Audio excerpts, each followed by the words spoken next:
G'day everyone. April has flown by and the days have gotten cooler and shorter here in Perth. Let me share all the postcard paintings I completed for the Plein Airpril challenge last month while I chat about what I learned from going outside to paint from life every day for 30 days. And hang around until the end of the video because I've got a special announcement to make as well. So plein air painting is all about capturing the moment or place from life. I wanted to improve my landscape painting skills and be outside every day, even if it was just on my balcony and looking at the sky. Being outside in nature was always joyous, and I highly recommend the practice for your well-being and to hone your observation skills. I don't think I quite appreciated how difficult the task was to paint outdoors though, especially with sunsets. Next time, I recommend leaving the sunsets for the end because they're the hardest to capture due to the rapidly changing colours, dwindling light, and risk of mosquito bites. Clouds can also be hard because of their shifting shape and soft wispy texture alongside high contrast.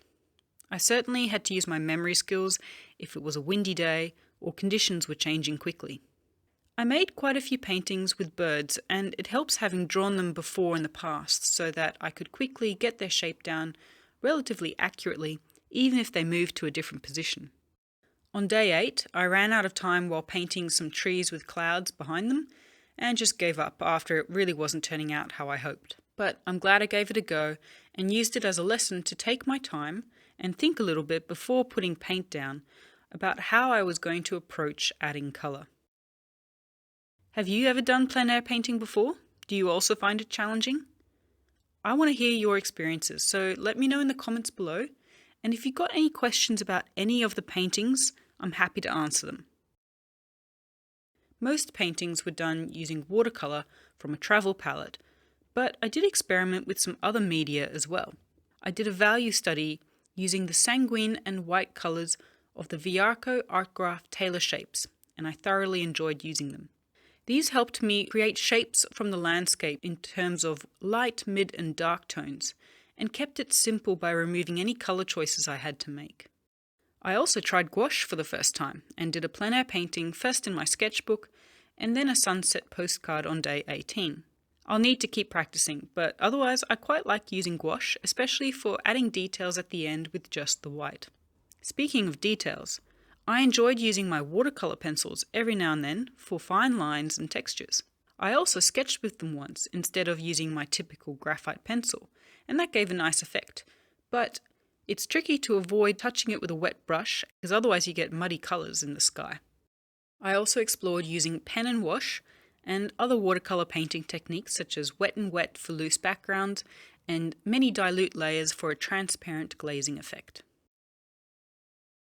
Trying a variety of techniques was a lot of fun and it kept the daily task fresh. Sometimes it was hard to find a subject, but going for a walk usually led me to something that caught my eye, and I always had the sunset at the end of the day, which is why there's so many. I'd been thinking for a few days of doing a starry night painting, and for day 27 it was close to the new moon and there were no clouds, so I gave it a shot. Before I had it out, I used black liquid watercolour to paint the whole postcard and let it dry. After my eyes adjusted outside, I used a white gel pen to mark the brightest stars. This was quite difficult as I couldn't really see where I'd made these marks, but if I used a light, then my night vision got worse. I made a mental note of where the Milky Way was shining and added it on top when I got inside using a watery white gouache mixture. I definitely felt more comfortable painting trees, landscapes and skyscapes after so much practice, and will probably do this again next year. And finally, having a set of postcards at the end is very satisfying, but I'm not holding on to them. If one of these original watercolour postcards has caught your eye, they're now up for purchase at my online store that's just launched.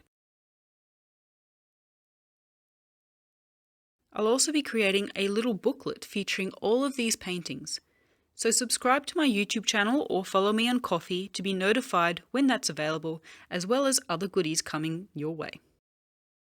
Remember to leave your comments and questions below and give this video a like before you go if it made you smile. Thanks for your support. Every little bit helps me keep creating. See you in the next video, everyone.